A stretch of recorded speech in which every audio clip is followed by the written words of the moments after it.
মানসিক প্রস্তুতি 15টা। কয়টা? আজকে যে আলোচনা করলাম এই জায়গায় আমি যতদিন আল্লাহ আমাকে রাখবে ধারাবাহিক আলোচনা আসবে। আজকে একটাই শেষ হবে, 15টা শেষ হবে না। সেজন্য প্রত্যেক বছর রমজানের আগের জুমায় যে কয়েকদিন আল্লাহ আমাকে এই জায়গায় দায়িত্বে রাখে, যে কয়েকদিন আল্লাহ রাখে, এটা ধারাবাহিকভাবে চলবে, মনে রাখবেন এটা। তাই না? 15টা মানসিক প্রস্তুতি। কয়টা? 15টা কি প্রস্তুতি ভাই? মানসিক প্রস্তুতি 15টা। তার ভিতরে মানসিক প্রস্তুতির 1 নাম্বার যে 15টা সেটা হলো বাজার সদাই এবং ঈদের কেনাকাটা করে রাখা। মানসিক প্রস্তুতি 2 প্রকার। একটা হলো বাজার সদাই। কি সদাই? বাজার সদাই। এটা আবার 2 ভাগে বিভক্ত। কিছু কাঁচা বাজার আছে, কিছু পাকা বাজার আছে। কিছু কাঁচা বাজার আছে, কিছু পাকা বাজার আছে। যেগুলো আপনার কাঁচা বাজার সেগুলো 1 মাসের তো একবারে করেন, 20 দিনের তো একবারে করেন। আর যেগুলো নিত্য প্রয়োজনীয় পাকা বাজার সেগুলো 10 দিনের টা করেন। ফিনিশ কার করে নাই? বলেন কার কাছে নাই? সেগুলো 10 দিনের টা করেন, 15 দিনের টা একসাথে করেন। এটা এইভাবে করেন, এটা এইভাবে করেন যাতে রমজানের একটা সেকেন্ড যাতে আপনার অবহেলায় অযথায় ব্যয় না হয়।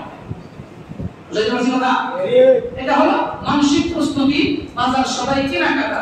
এই কেনাকাটার আরেকটি প্রকার আছে, আরেকটা সাবজেক্ট আছে, সেটা হলো ঈদের কেনাকাটা। কিসের কেনাকাটা? ঈদের কেনাকাটা। আমাদের দেশে অনেক কি এভাবে দেখা যায় যে ঈদ আসলে বা রোজা আসলে এমন একটা ভাব হয়, এমন একটা পরিবেশ তৈরি হয়ে যায় যে কেনাকাটার জন্যই মনে হয় ঈদ আসছে। কি বলেন ভাই? ঠিক না? মার্কেটের যে অবস্থা, প্রয়োজনে আমার অধীনস্থ যারা আছেন, আমি আপনাদের ইমাম, আমি আপনাদের নেতা, ছোট হই আর বড় হই, যেটাই হই, যোগ্যতা থাক আর না থাক, রব আমাকে এই জায়গায় বসিয়েছেন, আমার কথা আপনাকে মানতে হবে। আমি আপনার নেতা। যুক্তিতে ধরলেও মানতে হবে, যুক্তিতে না ধরলেও মানতে হবে। আপনি মানলেও আমি বলবো, না মানলেও আমি বলবো। যেটা এখন বলতে চাচ্ছি সেটা হলো মেহেরবানি করে নিজেদের সন্তান যারা আছে, বিশেষ করে মেয়ে সন্তান, এদেরকে এই এতে মার্কেটে পাঠাবেন না।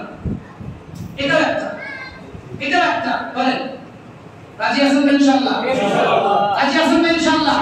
মসজিদের ভিতরে ওয়াদা দিলেন, হাত তোলেন যে উপযুক্ত সন্তান, বিশেষ করে মেয়ে সন্তান এখানে যারা আছেন মার্কেটে পাঠাবেন না।